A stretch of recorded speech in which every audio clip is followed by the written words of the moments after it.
आता डायबिटीज जर आपण कंट्रोलमध्ये नियंत्रणात नाही ठेवला, हं. तर सायंटिफिक भाषेत सांगायचं म्हटलं, तर त्याचे 2 दुष्परिणाम होतात.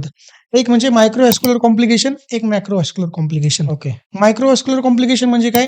ज्या छोट्या-छोट्या रक्तवाहिन्या आहेत, त्या हं. छोट्या-छोट्या रक्तवाहिन्यांवरती परिणाम करणं. ओके. आता मायक्रोव्हॅस्क्युलर मॅक्रोव्हॅस्क्युलरच का?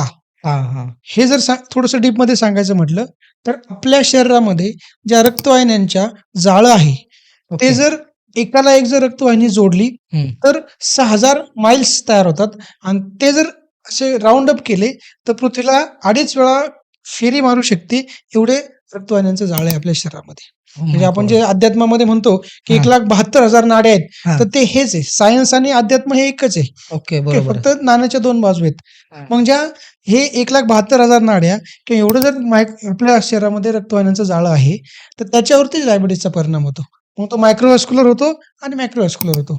मायक्रोव्हॅस्क्युलर म्हणजे लहान रक्तवाहिन्यांवरती परिणाम होतो. हं. मग वरून जर चालू केलं, डोळ्यांच्या रक्तवाहिन्यांवरती परिणाम होतो. मग त्याला डायबेटिक रेटिनोपॅथी म्हणतात. आपल्या किडनीच्या रक्तवाहिन्यांवरती परिणाम होतो. त्याला डायबेटिक नेफ्रोपॅथी म्हणतात. आपल्या पायांच्या लहान-लहान रक्तवाहिन्यांवरती परिणाम झाला, तर त्याला डायबेटिक पेरिफेरल न्यूरोपॅथी म्हणतात.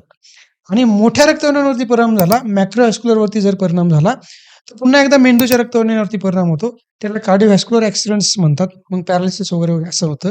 त्यानंतर हृदयाच्या रक्तवाहिन्यांवरती झाला, तर अटॅक वगैरे येणे असा परिणाम होतात. आणि परत पायाच्या रक्तवाहिन्यांवरती परिणाम झाला, तर पायाला जखमा होणे, नसा खराब होणे, संवेदना गायब होणे पायाच्या, असे दुष्परिणाम हे डायबिटीजचे सायंटिफिक पद्धतीने होतात.